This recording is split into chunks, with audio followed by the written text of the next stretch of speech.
Let's focus now on two men locked in a battle of wills that could define the future of Pakistan. One, a popular leader kept in isolation for 2 years. The other, the most powerful figure in Pakistan.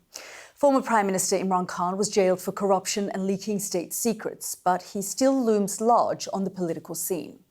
He's the latest in a string of leaders locked up over the past 50 years, and he's been fiercely critical of this man, Qasim Munir, a powerful military chief favoured by Donald Trump, who's become even more powerful after his country's parliament voted to give him new powers and legal immunity. Now, Imran Khan's two sons, Sulaiman and Kasim, who are based in London, are renewing their campaign to free him.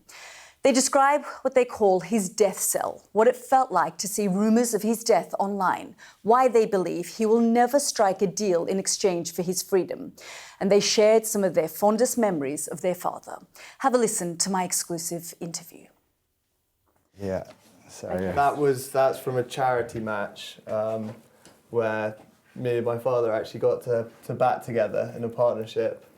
And we're about to fist bump there in the second picture, I think, after I've just hit a four. It is a really good shot. I think he was quite impressed that day, but no, he wasn't pushy at all with us. I think you hit a four there, about 8 years old. Nice. Yeah. Oh wow. A late cut.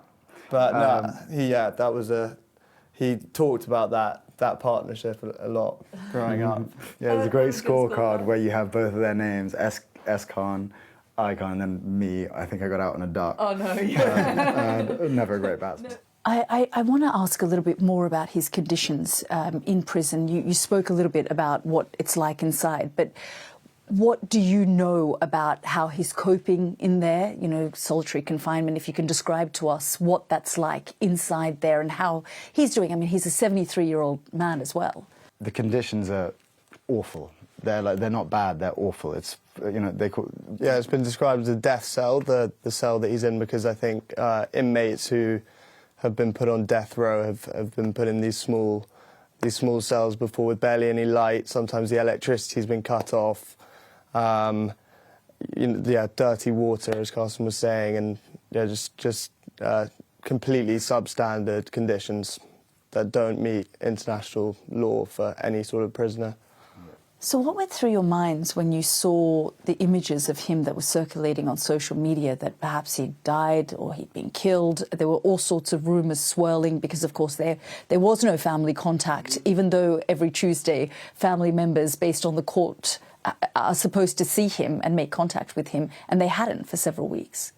Yeah, incredibly stressful, obviously. Yeah, I went straight onto kind of my family group chat, because that's the only reliable source that we have on the ground in Pakistan. I remember it's just, you go on Twitter and suddenly you see just, Imran Khan dead, his body being transferred to this. It's obviously very jarring, and it obviously pulls you out of whatever you're trying to do in your normal life, especially how helpless we are over here, not able to do much at all.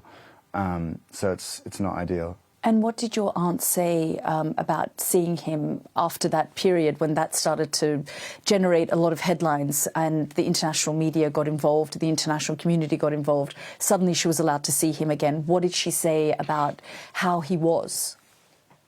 She reassured us that he was well, he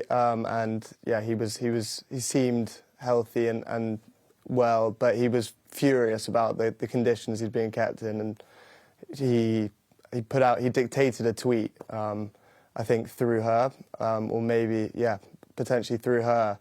And I think that tweet has partly led to this reaction from the establishment to completely try and isolate him now. I also wonder, you talked about the fact that, you guys have been warned not to come, even though the Defence Minister said you're welcome to come and you can visit him. Have you guys tried? Have you tried to engage with the Pakistani government to allow you to go and see your father? Yeah, we're now planning, because they said it openly, so unless they go against their word again, then we should be hopefully going in January. We applied for our visas, but it hasn't come through yet. We're expecting it to come through, so we're planning a trip in January. And if you do see him, what are you likely to say? I mean, do you think that you would say, look, you've spent this time in prison, you've done your time, perhaps look at cutting a deal?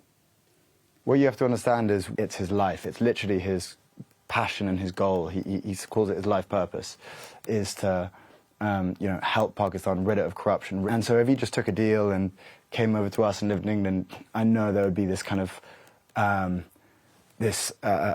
burning desire and this aching that he's has left his country for dead, and he'd be depressed, to be honest. I know he would. This is his goal, and we, as much as we'd love to have our father there watching all of our kind of cricket matches or football matches over here, he has a purpose which is far greater. So you can only respect it. What else would you say to him? I mean, if you could send him a message now through this, what would you say to him? It's hard not to speak, just to get desperate. I want to know how we can get him out, how we can help, because the main point is we feel so helpless at this point.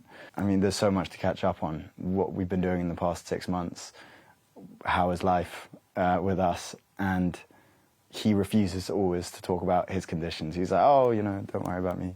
How's everything? He wants to just kind of take in, absorb as much about what we're doing as possible. So he has something to think about when he's in there. Doesn't want to dwell on, his situation. One of the first things you asked earlier, kind of what we'd speak to him about. One of the first things, if it's not the first question, it's the second question, was always, how is your grandmother? Whose house it is here? Who he loved, tweeted that he loved her like a mother. We haven't spoken to him since she died only a couple of months ago, and I would love to speak to him about that. He called her his mother after his own mother had passed, and their relationship was so close. So I'd love to speak to him about that. Was he critical of how you guys played cricket? He was actually quite polite. Yeah, he really wasn't. No, he wasn't at all, actually. No, he said, you either have the kind of passion to be professional and then he would push us, or if we didn't want to be, then play it for fun and enjoyment. And I think he realised it was probably the latter. And we're now we've gone from, maybe back then we did love it, but not to the degree that we would play it professionally. Now we're both kind of obsessed. You talked about feeling helpless. I mean, what do you want the international community to do now? What would you like to tell global leaders, people like Donald Trump, for example? You were both in the US recently, and we've seen the evolving relationship between Pakistan and the Trump administration. What would you want to say? I think at minimum just to make sure that the standards of international human rights are being upheld, and right now they're clearly being violated. And democracy in Pakistan is to see how it's deteriorating, and essentially we just want to ensure that the basic human rights for our father are being respected, and implement the court orders, respect the court orders, and respect the rule of law, really, and allow him to see his personal physician. That's massive, obviously. Allow, basic human rights. It's those three things. And also, if possible, independent monitoring of his conditions, because we have no idea what it's like until someone goes to see him and speaks to him. So I spoke to a representative of the Pakistani government who said to me, we don't have control over what the jail does and the jail staff and the treatment, and also brought up the 200-plus cases of corruption against him and various other cases. How do you react when you hear that from the Pakistani government? I mean, they're all crooks. They are the lowest of the low. They'll do whatever it takes, whether it's torture, whether it's disrespecting democracy and rigging an election. They'll take any sort of deal. And as you see with Donald Trump, they elected him as for the Nobel Peace Prize. They'll do whatever it takes to stay in power for wealth and for control. It's the current government and the army they're laughable, and it's very, very clear to see how corrupt they are. If you do the slightest digging. So there's not much you can say other than they're just it's a crooked system run by crooked people. Yeah, it's not even digging really. It's the international. I think the international media it's been pretty widely reported that the previous elections in February 2024 were rigged. Their mandate, it's not PTI's mandate was essentially stolen. Everyone knows who the most popular leader in the country is. And the UN, Amnesty International have all called it an arbitrary detainment. I want to ask a little bit more about the fact that the army chief, Asim Munir, they changed the constitution. He's given himself a lifetime amnesty and, immunity. I just wonder, Imran Khan, if he becomes aware of all of these changes, and he may be aware, it's hard to know, what he would be thinking about all of these shifts and changes that we're seeing now in Pakistani politics. I don't think he'd be surprised at all, because I think it's quite clear that it was heading towards basically what it is now, which is a military dictatorship in everything but name. So I think he probably knows about this already, and part of the reason he's being silenced and isolated is because they know that he's inevitably not going to stand for this. Do you think he'll ever get out? Right now, the conditions are getting worse. The people in power are becoming more entrenched, as you say. So it's very hard to see a way out. And a lot of the people we speak to, the kind of advisors, are seeming less and less confident every time we speak to them. So we're now worried we might never see him again. It's good to see this defence minister say, "Oh, welcome, come," because now we actually, we have that recorded. We can go over there and hopefully we can see him. But I still have my doubts.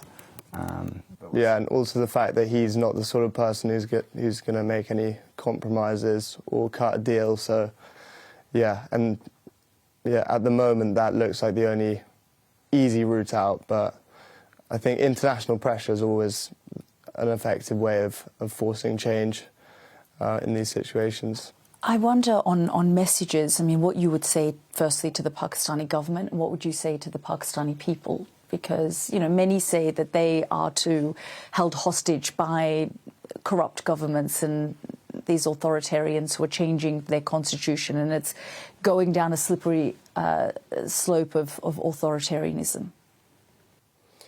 I would say to keep the faith and to keep making noise, even though the government and the establishment are trying to scare them into silence as much as possible. Peacefully protest if you can. As you say, you're stuck between a rock and a hard place in terms of how much you can do in terms of your activism. You have lobbied the UN, and the Special Rapporteur has put out a very strong statement condemning his solitary confinement and saying it's against international law. What next for you guys in terms of what you do, along these lines to try and get the word out there?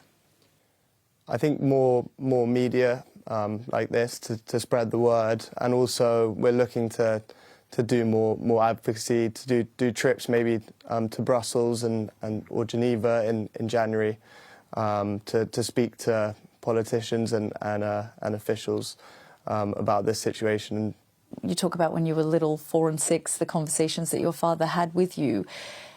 As you were growing up, did you think you would ever be in this position, lobbying for his release from prison? Because, of course, the path that he was going down was always a dangerous path, there has been no leader of the country, a Prime Minister of Pakistan, who hasn't spent time in prison since the creation of the state. It's always been that murky relationship between civilian government and the military and the intelligence agencies of the country.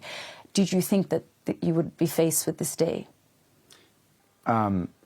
Yes, probably, realistically, because we spent, he especially, my brother, spent a lot of time asking him not to go into politics when there were kind of these dangerous characters killing people consistently. Everyone says, oh, all of these Pakistani politicians, they go to prison. This is just completely different. They're not all tortured in solitary confinement cells and staying there for, upwards of 2 years. What do you think they're afraid of? Popularity, yeah. Yeah. He's the most popular person in the country by a landslide. So the moment he's out, there's no chance they'll hold on to power. So they're desperately clinging on to it, however they can. That was Kasim and Sulaiman Khan, the sons of Imran Khan. Well, we can get reaction now from the Pakistani government to some of those claims made against them. I'm joined now by Musharraf Zaidi, a spokesperson for the Pakistani Prime Minister. Mrs. Zaidi, thank you so much for joining us here on the programme. We've just heard some of the interview from Imran Khan's sons. I just want to get your reaction to some of the allegations that they're making. Well, first of all, Yalda, thank you for having me. I think today is a really important day. Your program began with coverage of Bondi Beach. I know as someone that also is from multiple places, how personal that is for you. I think just for your viewers, this is also the 11th anniversary of the Army Public School attack in which 143 children were slaughtered in Pakistan, in Peshawar, by terrorists. So I think just watching the show and thinking about Bondi Beach and all the victims there, thinking about our own heroes. We had a teacher, her name was Tahira Qazi, who fought the terrorists and protected the children. I think, that's kind of the spirit that really the government has, is how can we find ways of working with people and reducing temperatures? And so to your point about, and your question about this interview, I think as a father and a son, I think my heart goes out to, all three of his kids, his whole family, his ex-wife, the fact that Annabelle passed away while he was in jail. These are all things that are heart-wrenching. And these are things that have happened before. You would know that former Prime Minister Nawaz Sharif's wife passed away while he was in jail when former Prime Minister Imran Khan was still in office. We have this cycle, and I think the cycle continues in part because our country's really struggled to establish order and stability. We live in a tough neighborhood.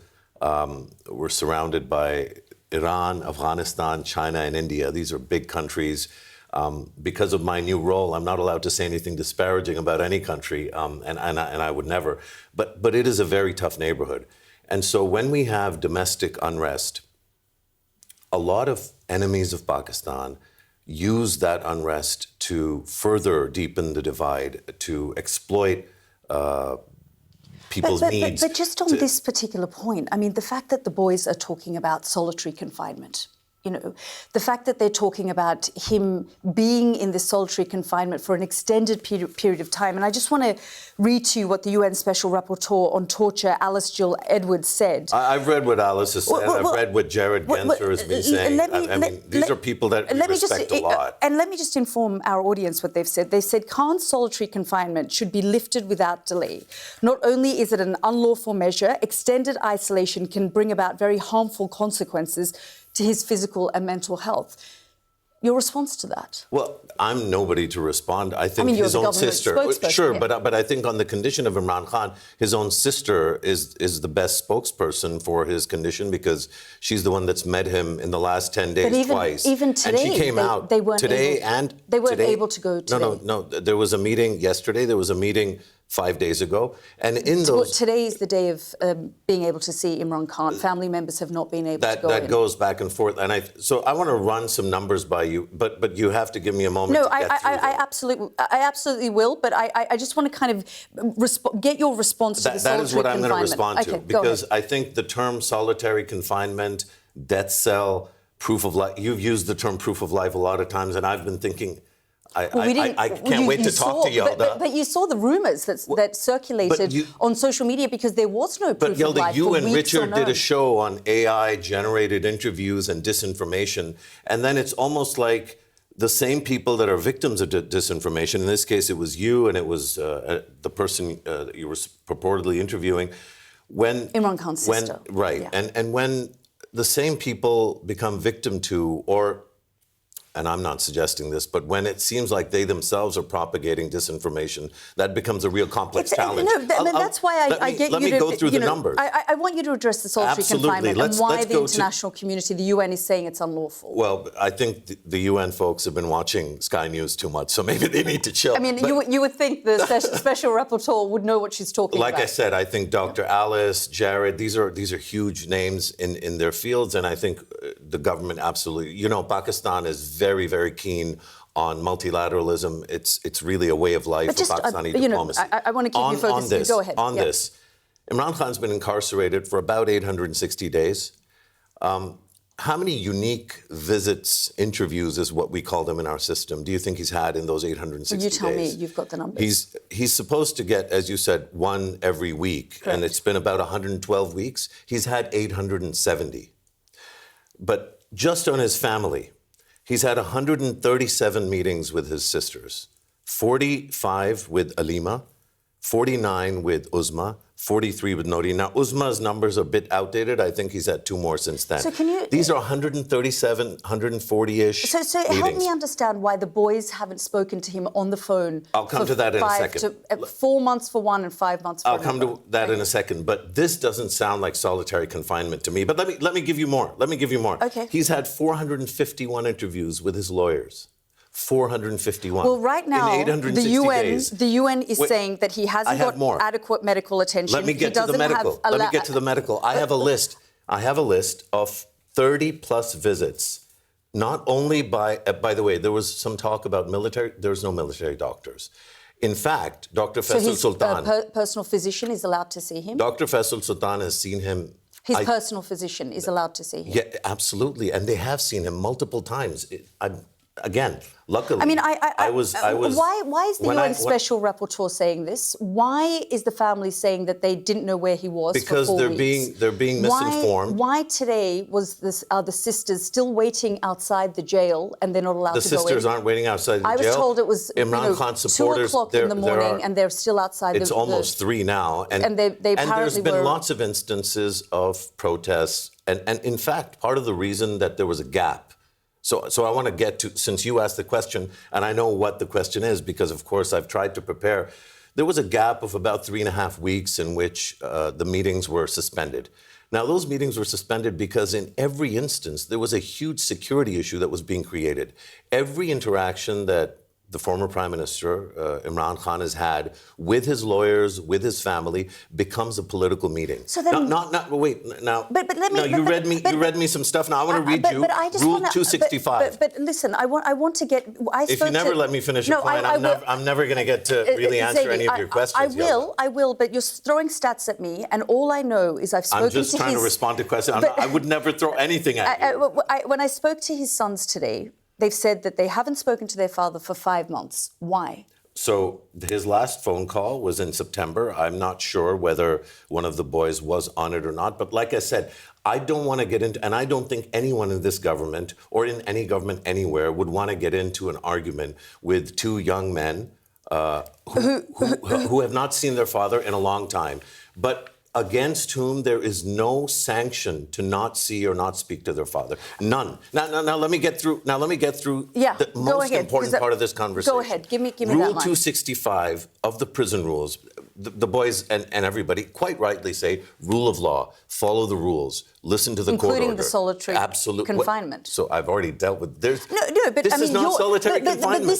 This is what you're saying. He's being Jemima Goldsmith is complaining to Elon Musk. Let's go through solitary confinement. Jemima Goldsmith. Go ahead. You have to let me finish. Okay, go ahead. But I have given you time. But you haven't let me finish a single one of my responses. But you haven't addressed the solitary confinement. I have responded to all your questions. I have. You've thrown numbers of the number of times the family have visited him. That is separate to him being kept in solitary confinement for up to 23 hours in a day. He's labeled something called a superior class prisoner. But you know international law around solitary confinement. You cannot, for extended period of time... I can't really answer your question if you don't let me answer. But I'm responding to you. I mean, you understand the international law around solitary confinement. If I get 2 words and then you cut me off because they sound like they're going against whatever narrative you've been convinced. And I know how, by the way, I know where this is coming from. Your questions are coming from a place of genuinely seeking the truth and seeking justice. And so in order to do justice to the conversation, rapporteur is saying I've dealt with that. I think that these are honest people who are dealing with bad information. And so what I'm trying to do is provide you information, but you don't let me get all of it out. I'm going to read Rule 265. You can see it's not a very long paragraph, but you got to let me finish. No, I can't, allow you to just read. Can I read these one papers. sentence then? Read me the one sentence, and then I need you to respond to a couple of things. The discussion of political matters shall not be allowed at these interviews. That is a blanket discussion. Now, the reason that's important is Jemima Goldsmith complains to Elon Musk about her tweets being throttled. You got to let me finish. Since he went into jail, from his account, there have been 575 tweets, Yalda. 575 tweets for a prisoner who is not allowed to have political matters discussed at these interviews. Interviews taking place under, apparently, solitary confinement. Look, the narrative is what it is, and I understand that there's a lot of folks in the UK who really love Imran Khan, and we all respect that. People are free to do that, but they are not allowed to manufacture their own facts. Zaidi, let me talk about... My first name is Musharraf. You can call me Musharraf. Okay, sorry, Mr. Zaidi. I can call you Musharraf. But look, you're saying this today, but I'm just going to pull up a couple of your posts on Twitter, one from May 9th, 2023. Is this from before I was working for the government or after? Before that you were working for the government. The day Imran Khan was arrested, you wrote on social media, and I'm going to pull it up on my screen. You say, Imran Khan's arrest is disgraceful. It reconfirms that Pakistan will not be able to become a normal country anytime soon. Any election process that denies Khan or anyone else the chance to compete freely will be a compromised election. You go on in 2024, in January 2024, again before you joined government, you repeated a similar sentiment, saying Imran Khan's jail sentence is another indication of the system-wide barrier to his participation in the political process. It will validate his supporters' belief that the system is rigged to deny him and his party the path back to Prime Minister's office. Do you stand by these tweets that you put out? At the time that I tweeted them, absolutely. What happened in the time since these tweets were written and authored? You worked for government. Well, other things happened too, Yalda.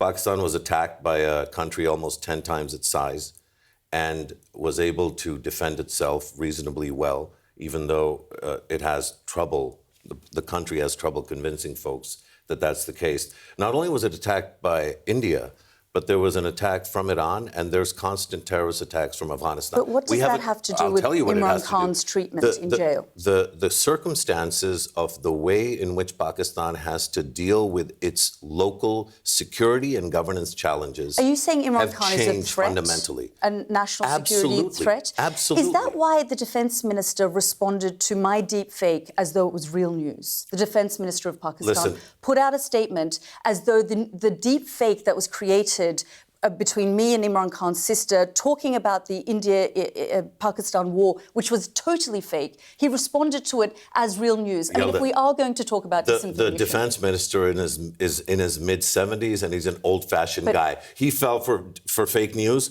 You're Yalda Hakim, like at the top of your game, at the top of the map, and you're falling for fake news as well. You keep repeating solitary confinement. You keep talking about death cell and proof of life. That's all manufactured. So if Khwaja Asif, the poor old defense minister, falls for some AI stuff, and Yalda Hakim falls for this disinformation, then our job is to basically be candid and frank with each other and share facts, which I've tried to do in this conversation. Can I just say, is Alice Jill Edwards, the UN Special Rapporteur on torture, lying? Is the UN Working Group on Arbitrary Detention I don't think anybody's lying. I think people are consuming bad information. They're consuming misinformation. You don't think the UN investigates these things thoroughly enough? They just put out statements? Based on false information? But I have a gripe with you on a totally separate issue, which is that you haven't visited Pakistan in God knows how many years. It's been decades since you were in Pakistan. It was not. I was there about 9 years ago. Almost a decade. But if you give me a visa, I'd happily come and look. Would you give me an interview with Imran Khan? Well, we'll give you an interview with the sitting Prime Minister. I'm not sure that happy to do that. I'm not sure that, given the prison rules that I just cited, that we'll be allowed to afford Sky News the chance to break Pakistan's laws. I think people want rule of law, but they want it very specifically in circumstances that allows Imran Khan to enjoy total freedom at a time of incarceration. The whole purpose of once you're a convicted criminal is that you're in jail and you lose your freedom. The fact that the UN Working Group on arbitrary detention termed Khan's detention arbitrary Alice has also and not visited politically Pakistan. motivated. I mean, that's the UN Working Group saying it's politically motivated. It's the special rapporteur. No, the UN Working Group on arbitrary detention, they termed Khan's detention arbitrary and politically also motivated. Based on no on-the-ground investigation. They have not visited the country. Well, neither has Dr. Alice Gillard why don't you allow neither has them Jared into Genser, the country to neither spend has time? Yalda. They haven't asked. I'm asking you. I just told you. Listen,